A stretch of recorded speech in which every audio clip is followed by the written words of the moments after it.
स्वागतम दोस्तों आज के वीडियो में हम डिस्कस करेंगे हमारी कुंडली में ऐसे कौन से कॉम्बिनेशंस होते हैं जिसके कारण हमारे शादी में हमारे मैरिज में डिले होता है। तो हम पहले समझेंगे वो कॉम्बिनेशंस कौन से हैं, फिर हम देखेंगे उसकी कौन सी रेमेडीज़ या उससे क्या उपाय हैं जिससे हमें मैरिज के डिले में कम होने में हेल्प मिलेगा या जो आपके लिए बेनिफिशियल होगा। चलिए दोस्तों देखते हैं हमारी कुंडली में ऐसे कौन से कॉम्बिनेशंस होते हैं जिसके कारण हमारी शादी या मैरिज डिले होता है। तो उससे पहले हम समझते हैं कि शादी के लिए या मैरिज के लिए कौन से प्लैनेट रिस्पॉन्सिबल होते हैं।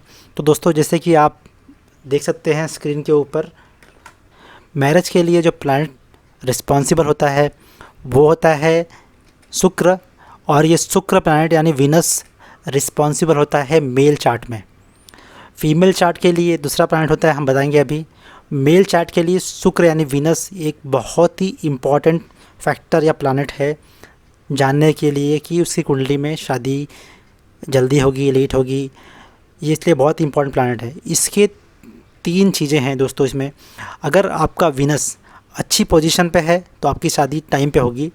अगर वीनस रेट्रोग्रेड हो गया है यानी वक्री हो गया है, या आपका वीनस वीक है, या आपका वीनस डेलिब्रेटेड हो गया है, तो उस केस में शादी में विवाह में काफ़ी डिले होता है, स्पेशली मेल चार्ट में। फीमेल चार्ट में कौन सा प्लैनेट शादी विवाह के लिए या मैरिज के लिए रिस्पॉन्सिबल होता है। तो फीमेल चार्ट में दोस्तों गुरु यानी बृहस्पति यानी जुपिटर बहुत ही इम्पॉर्टेंट रोल प्ले करता है फीमेल चार्ट में शादी विवाह के लिए। उसी तरह अगर गुरु की पोजीशन फीमेल चार्ट में अच्छी है तो शादी टाइम पे होता है। अगर जुपिटर वीक हो गया है या रेट्रोग्रेड हो गया है या नीच का यानी डेलिब्रेटेड हो गया है तो इस केस में फीमेल चार्ट में डिले के इंडिकेशंस होते हैं और प्रॉब्लम्स होते हैं। इसके अलावा और बहुत सारे कॉम्बिनेशंस भी दिखने पड़ते हैं, लेकिन ये 2 प्लैनेट ज़्यादा रिस्पॉन्सिबल होते हैं शादी के लिए, मेल चार्ट में वीनस और फीमेल चार्ट में जुपिटर। इन दोनों के बेस पे हम जज करते हैं कि उनकी शादी डिले होगी या नहीं होगी, या कितना टाइम लगेगा नहीं। दोस्तों जैसे कि वीनस और जुपिटर हमारे शादी के लिए या मैरिज के लिए योग कारक होता है, उसी तरह हमारी कुंडली में 7वां हाउस यानी 7th हाउस होता है responsible for marriage. 7th house basically आपका लीगल पार्टनरशिप, यानी एक तरह का मैरिज को भी लीगल पार्टनरशिप कहते हैं, लीगली ही होता है मैरिज, इसीलिए लीगल पार्टनरशिप डिफ़ाइन करता है और आपकी मैरिज को डिफ़ाइन करता है। इसीलिए 7th हाउस के लॉर्ड की पोजीशन और 7th हाउस की कंडीशन देखना बहुत ज़रूरी है जब हम जज करेंगे कि मैरिज में डिले है या नहीं। अगर 7th हाउस की पोजीशन अच्छी है, उस पर अच्छे ग्रहों की दृष्टि होती है तो शादी टाइम पे या जल्दी होती है। अगर वहीं 7th हाउस की पोजीशन ख़राब होती है और पाप ग्रहों की दृष्टि होती है तो शादी विवाह में डिले के चांसेस बढ़ जाते हैं। चलिए दोस्तों अब हम देखते हैं ऐसे कौन से प्लैनेट्स होते हैं हमारे कुंडली के अंदर जो शादी ब्याह को डिले करते हैं, यानी शादी मैरिज का डिले का योग बनाते हैं। तो हमारी कुंडली में जो मेजर प्लैनेट होते हैं वो होता है शनि। शनि एक स्लो मूविंग प्लैनेट है। इसका रीज़न ये होता है जो काम शनि करता है उसमें हमेशा टाइम लगता है, डिले होता है। इसीलिए शनि एक बहुत बड़ा प्लैनेट है जो शादी ब्याह को डिले या मैरिज के डिले का योग बनाता है। साथ में राहु दूसरा प्लैनेट है जो हर एक शुभ काम के करने के लिए जो हमेशा राहु क्या करता है उस पर ग्रहण दे देता है, ग्रहण दोष कर देता है। इसीलिए राहु और केतु 2 ऐसे प्लैनेट हैं जो कोई भी शुभ कार्य को ख़राब करने के लिए या उस पर ग्रहण करने के लिए या उसे स्लो करने के लिए या उसे ब्लॉक करने के लिए कारक होते हैं। इसीलिए शनि, राहु और केतु ये 3 ऐसे प्लैनेट हैं जो हमेशा मैरिज डिले के लिए हमेशा ही तत्पर होते हैं और यही प्लैनेट रिस्पॉन्सिबल होते हैं डिले इन मैरिज। चलिए दोस्तों देखते हैं ऐसे कौन से कॉम्बिनेशंस हैं जिसकी वजह से शादी ब्याह में या मैरिज में डिले होता है। दोस्तों उससे पहले अगर आप हमारे चैनल पर नए हैं तो प्लीज़ सब्सक्राइब आवर चैनल और बेल आइकन पर क्लिक करना ना भूलें ताकि फ्यूचर में आने वाले वीडियोस के लिंक आपको आसानी से मिल जाए। दोस्तों जैसे कि आप स्क्रीन पे देख रहे हैं ये कुंडली है और ये कुंडली कर्क लग्न है यानी कैंसर लग्न की कुंडली है। शादी में डिले के लिए जो प्लैनेट होता है रिस्पॉन्सिबल होता है शनि, और इस कुंडली में 7वें स्थान का जो लॉर्ड है वो शनि है। इसीलिए कैंसर असेंडेंट में वाले जातक के लाइफ में हमेशा ही शादी में डिले होता है अनटिल एंड अनलेस उनके 7वें स्थान पे ज़्यादा सुख ग्रह बैठे हों या ज़्यादा सुख ग्रहों की दृष्टि हो। अदरवाइज़ इनके लग्न में, कैंसर लग्न में हमेशा ही शादी में डिले देखा गया है।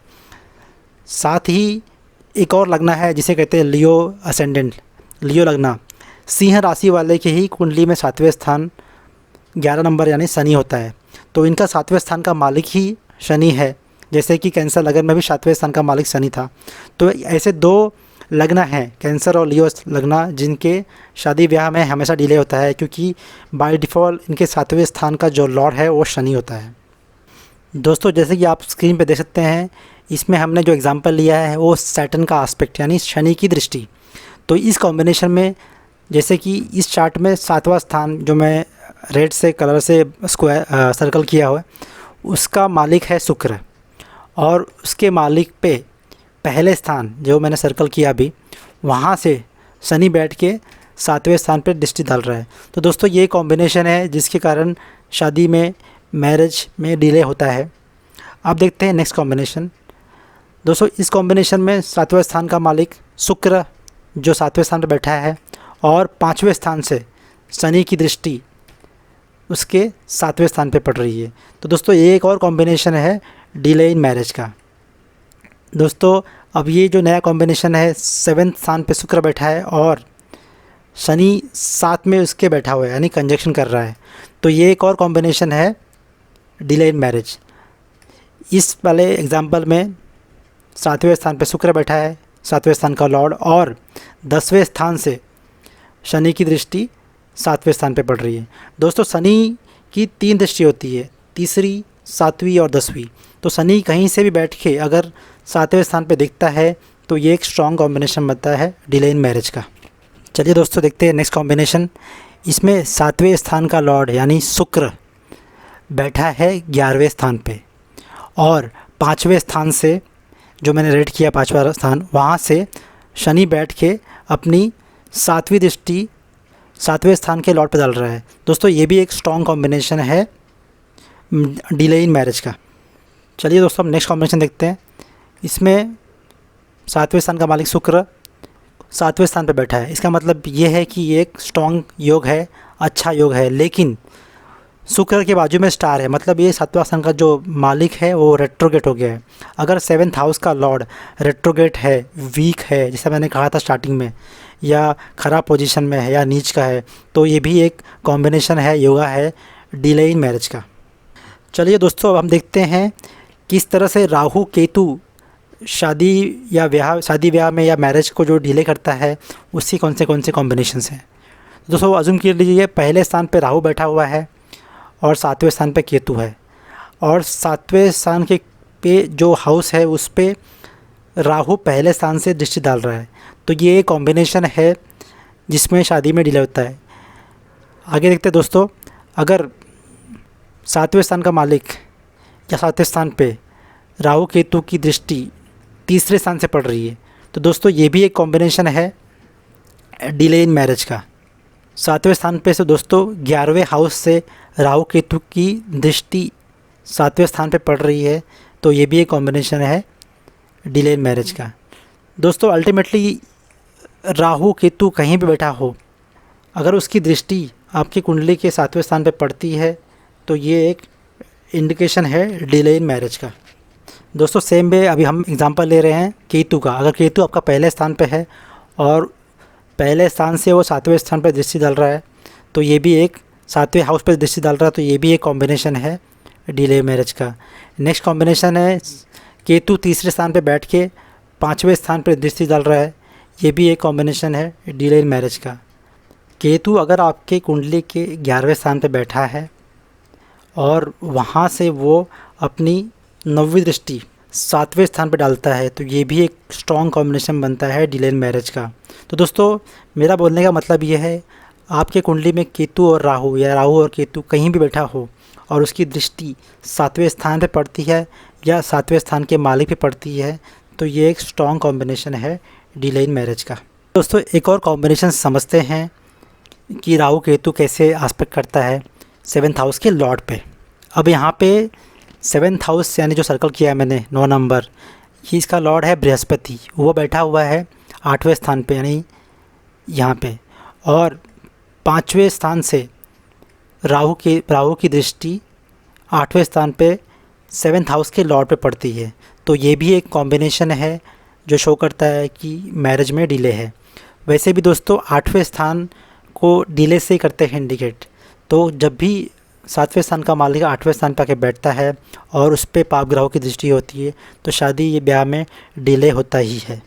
दोस्तों इस कॉम्बिनेशन में हम समझेंगे पाप कर्तरी योगा के कारण भी शादी में डिले होता है। अब पाप कर्तरी योगा क्या होता है हम जानते हैं। दोस्तों अगर आपके कुंडली में 7वें स्थान का मालिक, जैसे एग्जाम्पल पे दिया मैंने, बृहस्पति पहले स्थान पे आके बैठा है और उसके दूसरे स्थान पे यानी 4 नंबर पे राहु केतु हो या उसके 12वें स्थान पे शनि हो, तो इसे पाप कर्तरी योगा कहते हैं। यानी उसके आगे और उसके पीछे पाप ग्रह बैठते हैं तो ऐसे कॉम्बिनेशन में भी शादी में डिले होता है। चलिए एक और कॉम्बिनेशन लेते हैं पाप कर्तरी योगा का। जैसे कि यहाँ पे 7वें स्थान पे जुपिटर बैठा है और उसके 6ठे स्थान यानी 8 नंबर पे राहु केतु है और 8वें स्थान पे शनि है। तो उसकी आजू और बाजू में यानी कि पहले घर में और लास्ट वाले घर में दोनों साइड में पाप कर्तरी यानी पाप ग्रह बैठे हुए हैं, तो भी ये भी एक कॉम्बिनेशन होता है डिले इन मैरिज का। चलिए दोस्तों देखते हैं नेक्स्ट कॉम्बिनेशन। दोस्तों इस कॉम्बिनेशन में, इस एग्जांपल में, अगर आपका 7वें स्थान का मालिक 6ठे 8वें या 12वें में बैठता है तो एक तरह का डिले इन मैरिज योग बनता है। जैसे कि दोस्तों एग्जांपल में 9 नंबर जहाँ पे सर्कल किया वो 7वां स्थान है, उसका मालिक बृहस्पति 6ठे स्थान पे बैठा है। तो दोस्तों ये कॉम्बिनेशन है डिले इन मैरिज का। दोस्तों 6ठा स्थान हमारे लाइफ में हर्डल्स लाता है, प्रॉब्लम्स लाता है, ट्रबल्स लाता है, एनिमी लाता है। इसके लिए शादी में ये हर्डल्स आएंगे, प्रॉब्लम्स आएंगे। इसीलिए 6ठे स्थान पे बैठने के कारण 7वें स्थान का मालिक मैरिज को डिले करता है। उसी तरह से दोस्तों जब 7वें स्थान का मालिक 8वें स्थान पर बैठता है तो भी मैरिज में डिले होता है और उसका रीज़न ये है 8वां स्थान डिले रिप्रेजेंट करता है। दोस्तों उसी तरह जब 7वें स्थान का मालिक 12वें स्थान पर बैठता है तो भी मैरिज में डिले होता है, क्योंकि दोस्तों 12वां स्थान रिप्रेजेंट करता है लॉस को, एक्सपेंसेस को। तो दोस्तों जब मैरिज का हाउस यानी लॉर्ड, शुभ लॉर्ड जाकर बैठता है जब 12वें स्थान पे, तो इनकी शादी में डिले होता है। चलिए दोस्तों नेक्स्ट कॉम्बिनेशन देखते हैं। दोस्तों इस कॉम्बिनेशन में जब सैटर्न और मून आपकी कुंडली के 7वें स्थान पे आके बैठते हैं तो शादी में डिले करते हैं। दोस्तों इसका रीज़न सर दोस्तों ये होता है, शनि कोई भी चीज़ को, कोई भी काम को डिले करता है और चंद्रमा यानी माइंड का कारक, दिमाग का कारक, अगर आपका शनि की दृष्टि उसके ऊपर होती है तो ऐसे जातक हमेशा शादी से रिलेटेड जो डिसीज़न लेना होता है या उस पर कुछ ये करना होता है तो उसमें हमेशा डिले करते हैं। तो इसके कारण शनि और जब मून का कॉम्बिनेशन बनता है तो हमेशा ही ऐसे जातक शादी करने में या शादी के डिसीज़न लेने में बहुत ज़्यादा डिले करते हैं।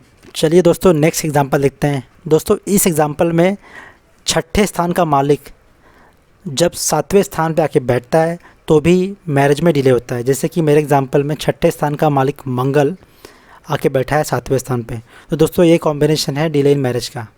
उसी तरह से अगर 8वें स्थान का मालिक आके अगर बैठे आपके 7वें स्थान पे तो भी डिले मैरिज होता है। जैसे कि मेरे कॉम्बिनेशन में 8वें स्थान का मालिक शनि है जो 7वें स्थान पे आके बैठा है, तो ये भी एक कॉम्बिनेशन है डिले इन मैरिज का। दोस्तों अब चलते हैं नेक्स्ट कॉम्बिनेशन की तरफ।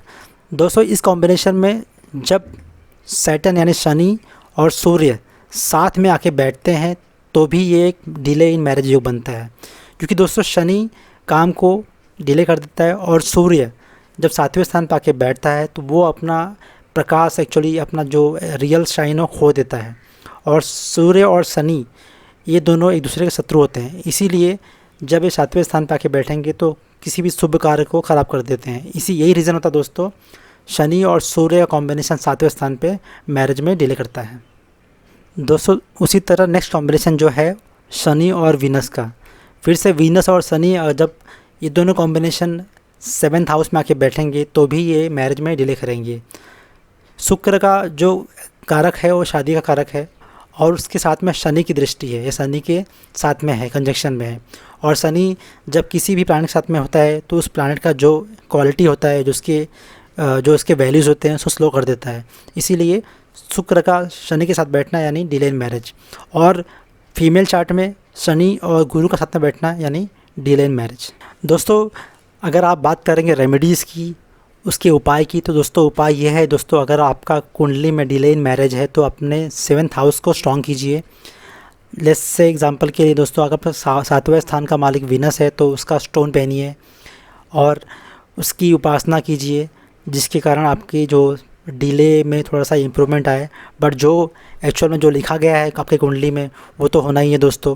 तो दोस्तों अगर आपके मैरिज में डिले है तो डिले होगा, लेकिन कुछ हद तक थोड़ा सा बेटर पोजीशन में आ जाओगे और थोड़ा शादी थोड़ी जल्दी हो जाएगी। इसीलिए अगर आपको लगता है कि आपका 7th हाउस वीक है या 7th हाउस डिले वाले कॉम्बिनेशंस में है तो उसे स्ट्रॉन्ग करने के लिए उसकी पूजा कीजिए या उसके स्टोन पहनिए।